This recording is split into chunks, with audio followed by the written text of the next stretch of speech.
ka një pemë mollë në malet e Shqipërisë së Veriut që ka 60 vjet pa u isur nga askush. Dhe viti kur pronari i saj vdiq, ajo dha korrjen më të madhe të jetës së saj. Jam Agimi dhe nëse ende nuk jeni abonuar në këtë kanal, bëjeni tani, sepse ajo çfarë jeni gati të zbuloni do të ndryshoj përgjithmonë mënyrën si shikoni gurët e kopshtit tuaj. Le të jemi të sinqertë. Ka ditë kur kopshti nuk ndihet si stre, ndihet si punë gjysmë dite që askush nuk e paguan. Zora që ngatërohet, kovët që peshojnë, dielli që nuk fal dhe ndjesia konstante se nëse largoheni 2 ditë, gjithçka që keni mbjell me aq dashuri fillon të vdes nga etja, dhe gjëja më frustruese e të gjitha është se bëni atë përpjekje.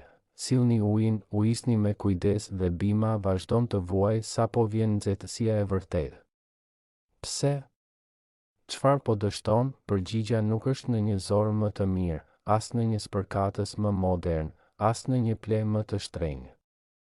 Është në diçka që romakët e kuptuan para 2000 vjetësh, që popujt e shkretëtirës amerikane e praktikuan për shekuj dhe që një bujk anonim në malet shqiptare e dëshmon me duart e tij gjatë 6 dekadave, dhe është aq e thjeshtë sa kur ta shihni do të pyesni veten pse askush nuk ju e mësoi më parë. Por para se të arrini atje duhet të kuptoni saktësisht çfarë po ndodh me ujin që përdorni sot. Sepse nëse nuk e kuptoni problemin real, zgjidhja nuk do të ketë kuptim. Kur ujisni sipërfaqen e tokës, dielli nuk pret. Fillon të punojë në drejtim të kundërt me tuajin. Pothuajse menjëherë. Lagështia që sapo keni aplikuar fillon të avullojë. Nxehtësia e shndërron në avull para se rënjët të kenë kohë ta absorbojnë. Studimet mbi efikasitetin hidrik në bujqësi janë brutale në këtë pikë. Me ujitje sipërfaqësore konvencionale, deri 70% e ujit të aplikuar mund të humbas para se të arrijë rënjët. 7 nga çdo 10 litra që sillni, që paguani, që derdhni mbi tokë, zhduken. Era i merr, dielli i avullon, rrjedhja i tërheq drejt asgjëje të dobishme, por ka një problem të dytë, më i heshtur dhe më i dëmshëm afatgjallë. Kur ujisni shpesh dhe në mënyrë sipërfaqësore, rënjët mësohen të qëndrojnë lart. Nuk kanë asnjë arsye të zbresin. Uji është gjithmonë pranë sipërfaqes, kështu që aty qëndrojnë, të fshehura në atë shtresë të sipërme të tokës, e njëjta që thahet brenda disa orësh kur nxehtësia shtrëngon, dhe atëherë kur vjen thatësira e vërtetë, ose kur largoheni me pushime një javë, ose thjesht kur një ditë shpina ju nuk lejon të dilni në kopsht, bima bie në panik, vyshket, vuan. Jo sepse është e dobët nga natyra, por sepse ju, pa e dashur, e rritet për të varur nga ju. Kjo është e rëndësishme, përsëriteni në mendje. Bimët që ujisni vazhdimisht dhe sipërfaqësisht janë bimë që nuk mësohen kur të mbijetojnë vetë. Dhe kemi arritur te pyetja që ndryshon gjithçka. Çfarë do të ndodhte nëse do të mund të stërvitni bimët tuaja të kërkojnë vetë ujin? Çfarë do të ndodhte nëse toka e kopshtit tuaj mund të mbante lagështinë në vend të humbjes së saj? Dhe nëse do të kishte një mënyrë që vetë ajri i natës të sillte ujë te rënjët tuaja, pa zorra, pa kova, pa përpjekje, nuk është shkencë fantastike. Është fizik dhe ka emër, bujqësi e mulçimit litik. Litik do të thotë gur dhe historia e mënyrës si funksionon fillon në mes dhe para 2000 vjetësh. Perandoria romake është e famshme për akueduktet e saj. Por ajo çfarë pothuajse askush nuk përmend është se romakët ishin gjithashtu inxhinierë të tokës. Kultivonin në peizazhe që sot do t'i konsideronim të papunueshme. Mesdeu është i thatë, gurore dhe i nxehtë në verë. Dhe megjithatë prodhonin vaj, verë, fruta dhe e bënin pa sisteme moderne ujitjeje, pa plastik, pa asgjë nga ajo çfarë ne sot e marrim si të mirëqen. Shkrimtarët bujqësorë romak si Kolumela lanë regjistrime të diçkaje që për shekuj u keq kuptua. Përshkruanin fusha ku gurët nuk hiqeshin, madje ndonjëherë shtoheshin më shumë. Lexuesit modern mendonin se ishte neglizhencë, por gabonin. Mijëra kilometra larg Romës, në shkretëtirën e Negevit në Izrael, arkeologët gjetën diçka shqetësuese. mira grumbuj gurësh të shpërndarë nëpër peizazhin e thatë. Për dekada askush nuk dinte se çfarë ishin. Ishte emri arabisht vendor ai që zgjidhi enigmën. I quanin Tulejlat el Anab, grumbujt e rrushit, sepse nën ato gur, në njërin nga shkretëtirat më të thata të planetit, rriteshin breshta, dhe në anën tjetër të oqeanit, midis viteve 1300 dhe 1500 pas Krishtit, popujt Pueblo dhe Sinagua të Jugperëndimit Amerikan ndërtonin kopshte të shavori, fusha të mbuluara me guralec ku kultivonin misrin dhe agan në toka ku shiu ishte ngjarje. Jo rutin, shkencëtarët modern e studiojnë nën emrin bujësi e mulçimit litik dhe çdo vit që kalon gjejnë më shumë evidenca se funksiononte jashtëzakonisht mirë, kultura të ndryshme, kontinente të ndryshme, shekuj largësi, e njëjta zgjidhje. Çfarë dinin ata që ne kemi harruar? Një gur, me pamje të parë, duket si armiku i kopshtit. I fortë, i thatë, i nerth. Por kur e kuptoni fizikën e asaj çfarë ndodh midis një shtrese gurësh dhe tokës poshtë tyre, filloni ta shikoni në mënyrë krejtësisht të ndryshme. Gjithçka funksionon nëpërmjet tre parimeve dhe të trija punojnë së bashku. E para është ajo çfarë mund ta quajmë kurtha e avullit. Kur toka është e zhveshur dhe e lagur, dielli ngroh sipërfaqen direkt. Uji shndërrohet në avull dhe ngjitet lart, humbet. Por kur mbuloni atë tokë me një shtresë 5 deri 7 samën shavori ose guri të vogël, ndodh diçka interesante. Gurët japin hije tokës, sipërfaqja mbetet më e freskët dhe kur lagështia e tokës përpiqet të ngrihet si avull, has nën gurët që janë më të ftohta, kondensohet dhe bie sërish poshtë. Është i njëjti parim si kapaku i tenxheres. E kap avullin në vend ta lëshoj të ikë. Në kushte normale, kjo mund të reduktoj avullimin me më shumë se gjysmën. Parimi i dytë është bateria termike. Gurët kanë masë termike, do me thënë aftësi të absorbojnë nxehtësinë ngadalë gjatë ditës dhe ta lëshojnë ngadalë natën. Kjo stabilizojnë temperaturën e tokës.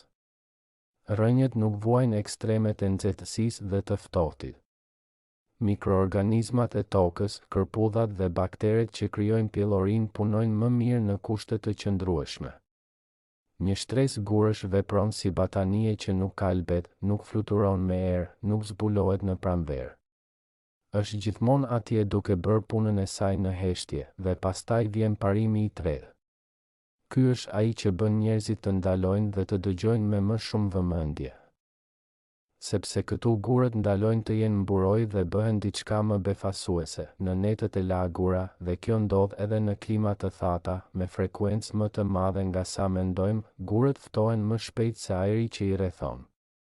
A keni parë të djersit një gotë pije të ftohtë në ditë të nxehtë? Gota nuk ka asnjë lëng në sipërfaqe.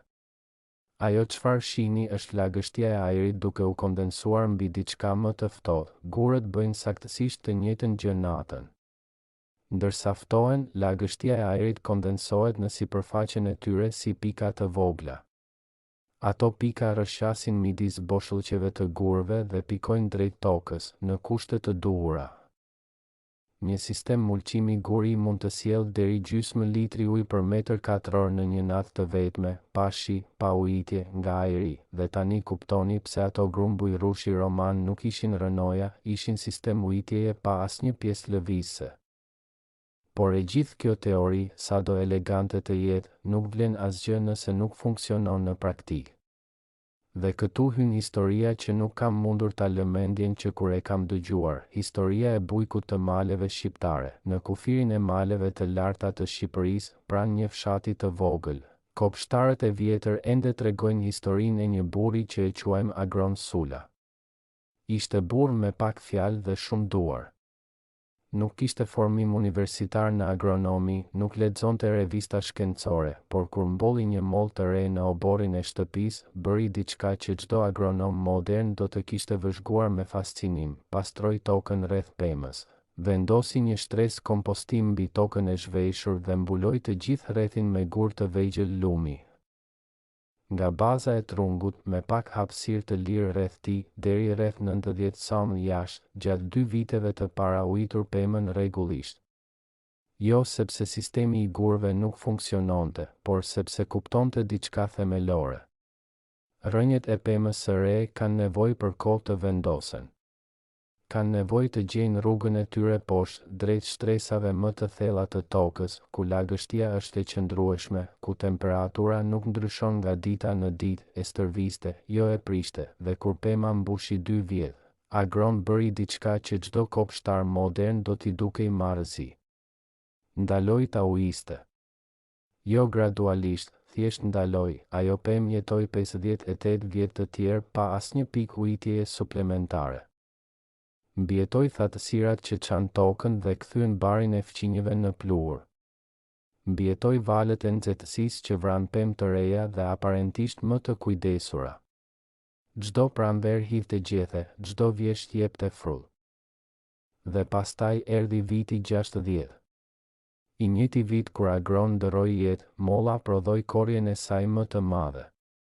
Mbi 100 kg moll nga një pemë të cilës askush nuk i kishte kushtuar vëmendje të veçantë për dekada, pemë të cilën manuali modern i kopshtarisë do ta kishte klasifikuar si të braktisur, dha bollëk në momentin e saj të fundit. Kjo nuk është sentimentale, është strukturore. Gurët mbrojtën lagështinë, ricikluan avullin, stabilizuan temperaturën dhe rënjet e stërvitura që nga fillimi për të kërkuar ujin në thellësi gjetën shtresa toke ku lagështia nuk zbulohet kurrë plotësisht, as gjatë verëve më të vështira. Ajo pemë nuk ishte e pavarur nga fati. Ishte e pavarur sepse që nga fillimi ju dhan kushtet për të qenë e tillë, si ta aplikoni këtë në kopshtin tuaj sot, pa përpjekje të pamundura, pa materiale të shtrenjta, pa njohuri teknike, hapi i parë. Zgjidhni pemën ose shkurën që dëshironi të trajtoni. Mund të jetë njëra që tashmë e keni ose njëra të re që jeni gati të mbjellni. Pastroni tokën rreth saj në një rreth 90 cm deri një 20 m bari me rënje e të gjitha. Kjo është kritike. Barrat e këqija nuk janë vetëm estetik, janë konkurrent direkt që do të pinë saktësisht lagështinë që po përpiqeni ta ruani. Hapi i dytë, para se të vendosni gurët, ushqeni tokën. Një shtres 5 deri 7 cm kompostim i pjekur ose pleh i fermentuar mirë aplikuar direkt mbi tokën e zhveshur. Kjo nuk është opsionale. Gurët do ta mbyllin atë kompost poshtë tyre, do ta mbrojnë nga avullimi dhe drita direkte dhe do të jetë atje duke ushqyer tokën gjatë muajve. Hapi i tretë, shtrojeni shtresën e gurëve. Përdorni zhavor, gurlumi ose çdo gur me madhësi të ngjashme me grushtin ose më të vogël. Gurët e vegjël janë më të mirë se të mëdhenjt sepse krijojnë më shumë boshllëqe, më shumë sipërfaqe kondensimi, më shumë zona hije mbi tokë. Shtrojeni një shtresë 5 deri 7 cm trashësi. Mjaftueshëm për të dhënë hije të plot tokës, por jo aq sa të jetë e vështirë ta menaxhoni, një detaj që nuk mund ta harroni. Kur mos grumbulloni gur direkt kundër trungut. Lini një hapësirë të lirë në formë unas rreth bazës rreth 10 deri 15 cm. Lëvorja ka nevojë të marrë frymë. Kontakti i vazhdueshëm me gur të lagur mund ta kalbëzojë dhe ta vrasë pemën. Hapi i katërt, zgjidhni mirë llojin e gurit. Për shumicën e frutoreve, graniti ose guri i lumit është perfekt. Janë kimikisht neutrale dhe nuk ndryshojnë pH-n e tokës. Nëse keni bimë që preferojnë toka acide si boronicit, shmangni gurin gëlqëror sepse mund ta bëjë tokën gradualmente alkaline. Nëse jetoni në klimë të ftohtë, gurët më të errët absorbojnë më shumë nxehtësi gjatë ditës dhe e lëshojnë natën, gjë që mund të mbrojë rënjet nga ngricat e vonuara. Nëse problemi juaj është nxehtësia e tepërt, gurët më të çelët reflektojnë pjesë të asaj nxehtësie dhe e mbajnë tokën më të freskët. Hapi i pestë, vendosja. Nëse pema është e re, ujiseni normalisht gjatë vitit të parë dhe të dytë. Nuk jeni duke bërë mashtrim. Jeni duke bërë saktësisht atë çfarë bëri Agron. Po i jepni kohë rënjeve të gjejnë rrugën e tyre poshtë, drejt shtresave të thella, ku sistemi i gurëve nuk nevojitet më, sepse lagështia është gjithmonë e pranishme, pasi pema të jetë vendosur. Mulçimi I gurit merr kontrollin dhe atëherë mund të reduktoni ujitjen gradualisht deri praktikisht ta eliminoni në pemë të vendosura mirë. Ky parim nuk kufizohet vetëm te pemët frutore. Pasi e kuptoni logjikën, filloni ta shihni kudo. Shpargu është njëra nga bimët më interesante që mund të keni në kopsht. Nuk është kulturë vjetore, nuk filloni nga zero çdo pranverë. Pasi vendoset, një vatrë shpargu mund të prodhojë 20 deri 30 vjet. Është investim që shpërblehet me kalimin e kohës. Romakët planifikonin vatrën e bimëve shumë vjeçare me gjenerata në mendje, jo stin. Kishin një koncept kopshti që ne e kemi humbur pothuajse plotësisht. Mbillnin për fëmijët e tyre, mbillnin për nipërit e tyre. Këshillat moderne zakonisht rekomandojnë kashë ose tallash druri për të mbuluar vatrën e shpargut. Por ato materiale kalben dhe zhduken. Kur përdorni zhavor si mbulim në një vatrë shpargu, përmirësoni kullimin, frenoni barrat e këqija që janë armiku numër 1 I kësaj kulture. Dhe arrini diçka që shumë kopshtar e befason në fillim. Toka ngrohet më herët në pranverë dhe tokë më e ngrohtë, disa javë para, do të thotë filiza më të hershme, ato kërcelat e parë të gjelbra dhe vjollës që njoftojnë se dimri ka mbaruar vërtet. I njëjti parim, e njëjta fizikë e heshtur duke punuar në favor tuaj. Ka diçka tjetër që dua të merrni me vete nga ky video, diçka që shkon përtej teknikave dhe hapave praktike. Kur arrijmë në një fazë të caktuar të jetës, fillojmë të mendojmë ndryshe për kohën dhe përpjekjen.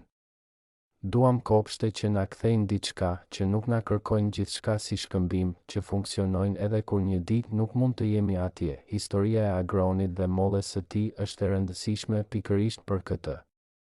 Nuk është vetëm demonstrim I fizikës së tokës.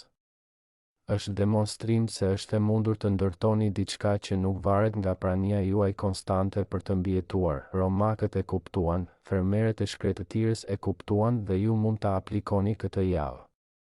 Vendosni kushtet e duhura që nga fillimi. Stërvitini rrënjët të shkojnë poshtë në kërkim të ujit. Mbrojeni sipërfaqen e tokës me atë shtresë të heshtur gurësh dhe pastaj bëni një hap prapa. Jo sepse nuk ju intereson kopshti, por sepse I keni dhënë atë çfarë ka nevojë të kujdeset vetë. Imagjinoni të mbjellni një pemë këtë vjeshtë, të shtoni kompostin, të vendosni atë rreth gurësh dhe të dini se shumë pas se keni ndaluar të sillni zorrat, shumë pas se përpjekja fizike nuk është më e mundur. Ajo pemë do të jetë ende atje duke pirë vesën e netëve të verës, duke mbajtur tokën e saj të errët dhe të gjallë, duke dhënë frut stin pas stine, sikur të kujtonte duart që e mbollën. Kjo nuk është vetëm kopshtari. Është trashëgimi që mund ta prekni. Tregomeni në komente nëse keni përdorur ndonjëherë zhavor ose gur në kopshtin tuaj. A keni vënë re se toka poshtë mbetet më e lagur dhe më e freskët? Apo do ta provoni për herë të parë? Nëse ky video ju bëri ta shihni kopshtin tuaj ndryshe, jepni like dhe ndajeni me dikë që është I lodhur të luftojë me zorën çdo verë. Shihemi në videon tjetër. Mbajini rrënjët thellë.